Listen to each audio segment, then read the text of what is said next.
Hey, what's going on guys, and welcome back to another video. Now in today's video we are going to be talking about the basic care needs for your bearded dragon. Now right here we have Scrappy. The reason we call her Scrappy is because whenever you walk into the room all you hear is scratching. Perfectly fine, no noise whatsoever. You could be sitting outside the door, no noise, she'll mind her own business. Second you walk in the room, she wants to be out and sitting on your shoulder or coming up to greet you, or just pure and simply wanting to get food off you. So that's the reason she got the name Scrappy, because she always scratches at the glass every time you walk in the room to be let out. Once you've had her out for about 10 minutes, give her a little bit of food, she'll go straight back in and just sit there, no problems at all. But anyways, we're going to be talking about basic care needs of bearded dragons. We're going to be going through some of the misunderstandings, as you will, on bearded dragon care, and that's pretty much it. Yeah, let's get straight into the video.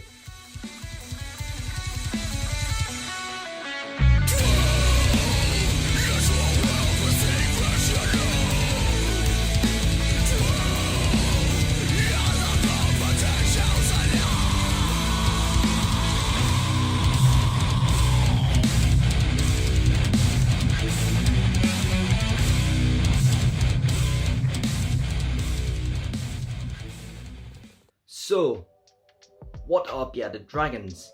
Now, as you can see, a bearded dragon is a lizard. I know most of you probably already know that, but it was kind of a rhetorical question. But they're not just any old lizard. Bearded dragons, shuz off.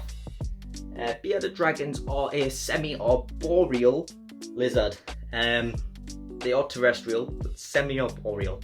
What semi-arboreal means is that a semi-arboreal is basically a terrestrial species that will take advantage of climbing space and room.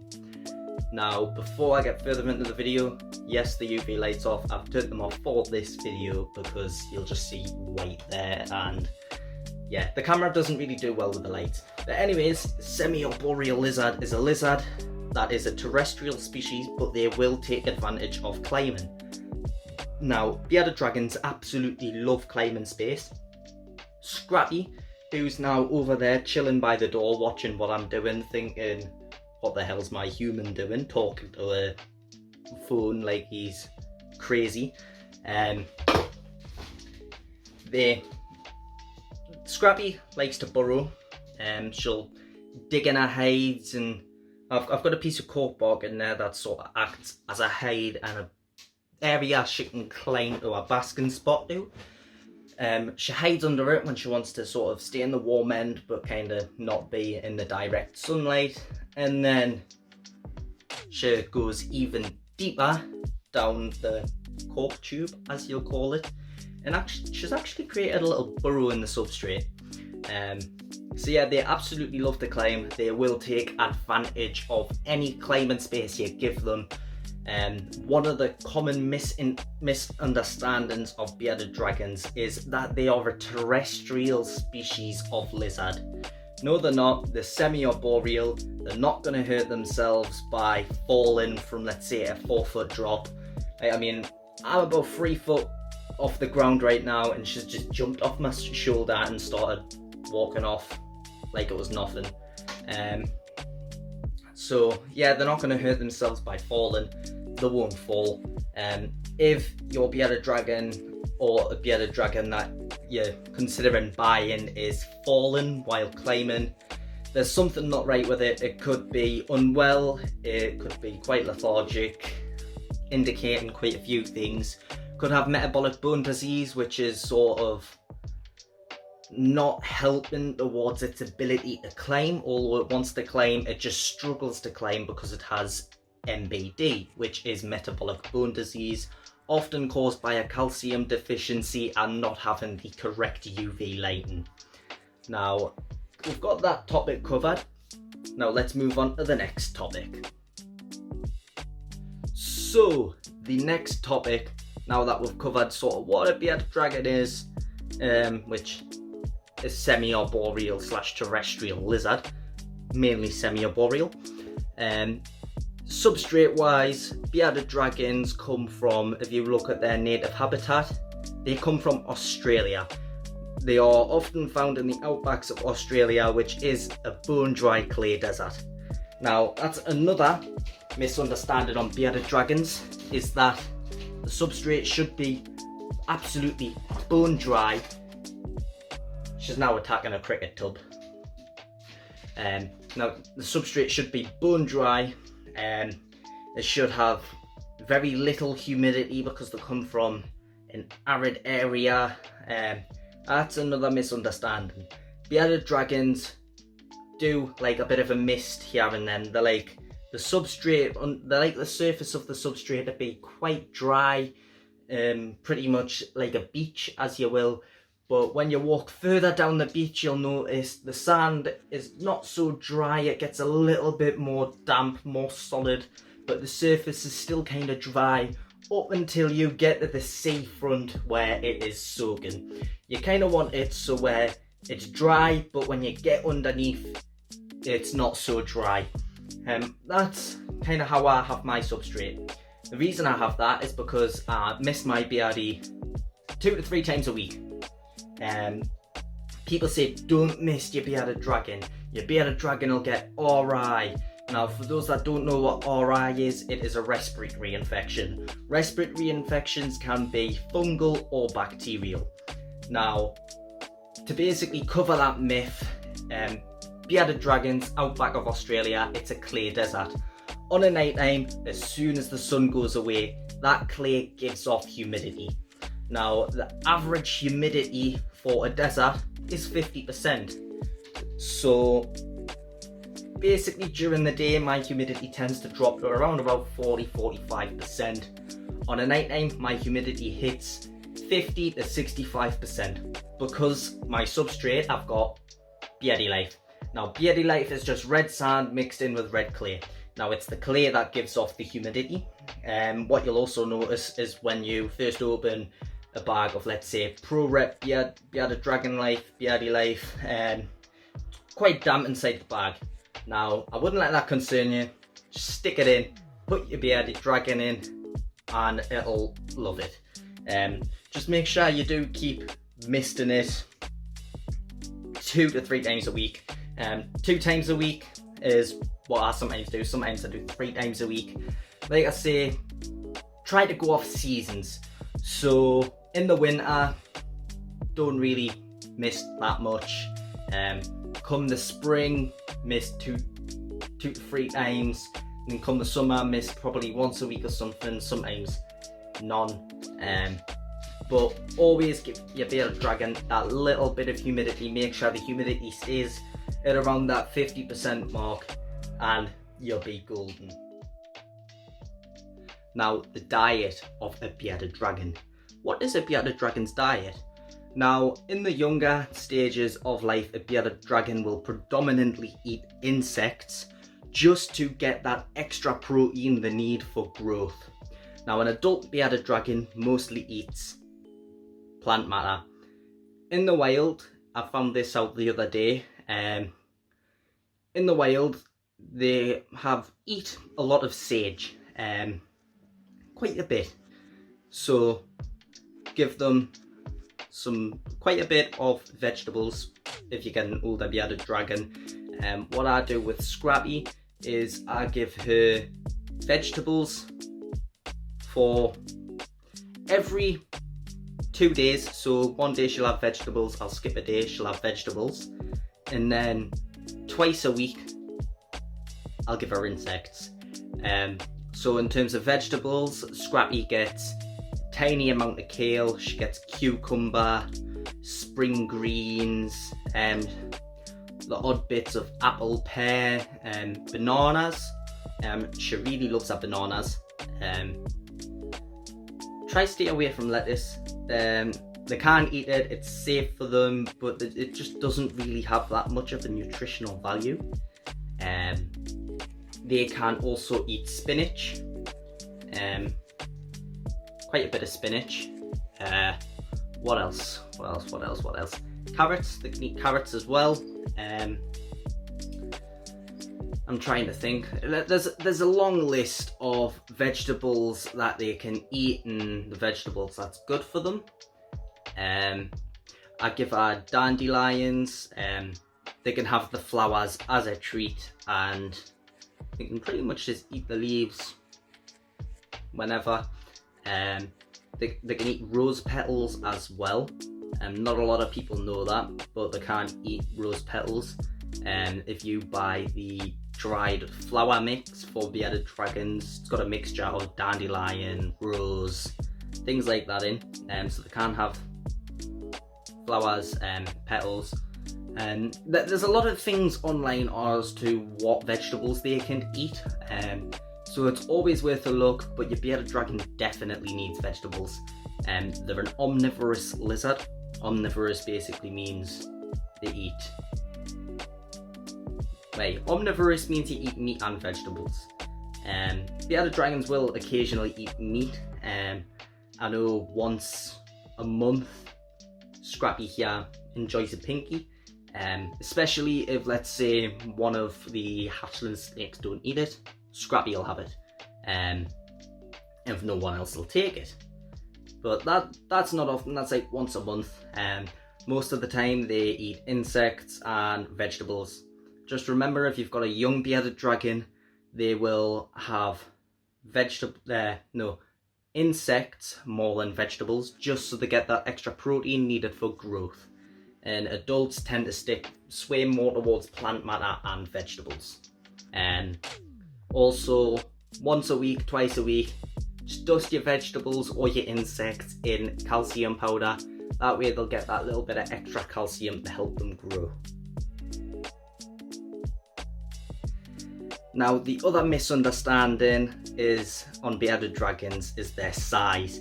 People don't realise how big bearded dragons can get, and that leads to a lot of bearded dragons being rehomed. So if you are looking into getting a bearded dragon and you're not bothered about a fancy morph, the colorations or anything like that, rehome one. Go to a rescue, adopt a bearded dragon, or even on a rehome site on Facebook, for example, just rehome a bearded dragon. That way you can care for a bearded dragon that you've took from someone else and let them get on at ease, and then bearded dragon has a happier life with you. Basically, the majority of bearded dragons get rehomed pure and simply because people don't realise how big they get. Some bearded dragons can actually reach 60 centimetres. That includes the tail. Scrappy over there, who's now just chilling in a corner, is trying to climb onto a box. At the moment she's 18 inches. She'll get slightly bigger. She may stay that size, she might not. People don't realise how big bearded dragons can get. They see them in a pet shop looking all cute and small and impulse buy. Now, there's not that many pet shops that will offer the best advice or even just moderate, decent advice to help someone get by. Most of them will just slap a setup together and go, yeah, that's your bearded dragon setup. And not all pet shops are like that, but there is a fair few that are like that. But bare minimum enclosure for a bearded dragon would be a 4x2x2 maxi. Now that is a minimum. Bigger is always better. Now obviously if you want to provide climbing space, for example, I'll give you an idea of what I'm going to do when we move the reptile room upstairs into the attic. I'm going to be giving the bearded dragon a 3-foot tall enclosure, 4 foot in length, and then it's either going to be 2.5 to 3 foot in depth. I'm not quite sure yet, it depends what space I've got to work with when I get upstairs. But we're going to be kitting that out with at least 4 to 5 inches of substrate, a load of branches and hides, stuff like that, so she can hide in and she has plenty of opportunity to climb. So that's the other thing, people really don't realise how big they can get. Now, the heating and lighting for your bearded dragon. Now, bearded dragons, where you going? Do you want to sit on my shoulder? Now, bearded dragons will need a UVB. That is mandatory. Bearded dragons without a UV light can result in MBD. Like I said before, MBD is metabolic bone disease. So bearded dragons absolutely must have the UV light. What I'd recommend is like a 12-13% T5 UVB bulb with a reflector hood. Reflector hood basically just means that all of the light will be reflected down. But T5 unit, this is also the other thing I learned the other day, because quite a few of my enclosures, I like to use T8 bulbs, mainly because the longer they covered more area. But it was incredible inverts and other animals who actually informed me that T8 bulbs don't give off the amount, like a lot of UV. T5s are definitely the way to go, so I am in the process of changing to T5 bulbs from everything that has a T8 bulb. So I'd recommend a T5 bulb with a hood reflector to reflect all that light back into the vivarium. And 12% should do for your bearded dragon. For the heating, I would recommend getting either a deep heat projector or a halogen bulb. If you can, I'd only use the deep heat projector on a night time, but even then they don't really need it. In deserts especially, for example, leopard geckos, they are found in Afghanistan, mountain regions. Afghanistan can hit the minuses, especially in the winter. The other night, I'm pretty sure Afghanistan was recorded at 3 degrees on the night time. So that's pretty cool. So they can't do with a temperature drop on a night time. So what I would say to get would be a halogen bulb plugged into a dimmerstat. A thermostat is pretty much what regulates the temperature. Gets too hot, it'll turn off. Gets too cool, it'll turn on. Now a dimmerstat does the same thing, the only difference is it doesn't turn off or on, it dims instead. And that's the best to go for when you're using a halogen bulb. So yeah, I'd use a halogen bulb or a DP projector, but definitely go for the halogen bulb more than the DP projector. Right, so the last thing is kind of hydration, the water, things like that. Because I found out there's a few people that don't actually recommend putting a water dish in. Now, I find that absolutely stupid that people would say not to put a water dish in. I find it stupid that people wouldn't put a water dish in. Every animal needs fresh water, every animal drinks, whether it's from an area that only has water in the springtime during a rainy season, they still get water. So always have water bowling. For the bearded dragons, a water dish that is big enough for them to bathe in, they do like to bathe. She probably bathes in her water dish once a day, once or twice a week depending on how filthy she is. I'll put her in the bathtub and I'll turn the shower on, make sure it's lukewarm, to the point I can't feel the temperature difference. That means the water has pretty much the same temperature as my body temperature, and then I'll just start running that over her and she absolutely loves it. Bearded dragons will get a lot of moisture just from bathing in water and showering, but they do drink as well. They'll also get moisture from vegetables they eat, but not a lot. So those who say bearded dragons will get the moisture from the vegetables they eat, don't believe them. It's absolutely not true.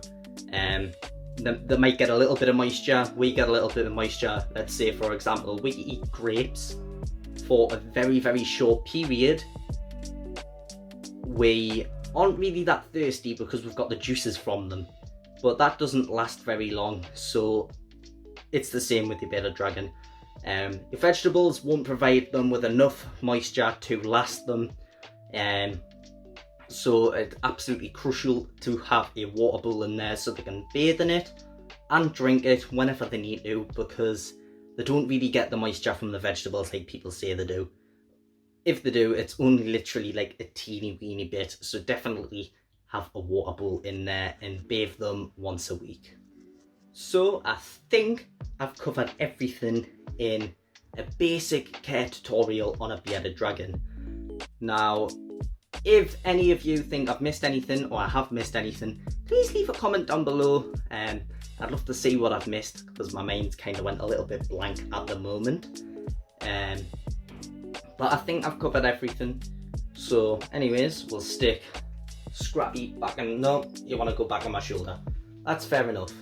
So anyways, that's it for today's video. What you might have also noticed is this UV light off. What I decided to do was just turn this viv and this bottom viv off. Bottom viv is the bearded dragon's viv, so the viv underneath this 4 foot, that one down there, is Scrappy's viv. I decided to just turn the UVs off for them, that way there wasn't just sheer white there. And it's kind of worked out well, so I'll definitely be turning that off for future videos. But yeah, I think I've covered everything in today's video. If I've missed anything, then just leave a comment down below saying what I've missed. Love to hear your opinions on how you care for bearded dragons as well. You gonna eat that? Do you want a little treat? No? She'll probably jump down and pick it up. Just offering a little fruit beetle grub as a treat. Look at that. Starting to sploot on my shoulder now, getting my body heat since she's not in our enclosure. But yeah, bearded dragons also love interaction. Once they're used to a person, don't know what, I don't know if I was trying to say that, but once they're used to a person, they'll come say hi, things like that, not physically say hi. Not every bearded dragon is like that though, so if your bearded dragon isn't like that, don't be disappointed. It is down to the individual. I'm just going off what Scrappy likes to do here. She likes people, she loves interacting with people. She absolutely adores sitting on shoulders as well. Most bearded dragons do like sitting on shoulders. I mean, who wouldn't? You'd get a free lift everywhere. But anyways, that's it for today's video, guys. I hope you all enjoyed. Make sure you like, share and subscribe to my channel. And I'll see you guys in the next one.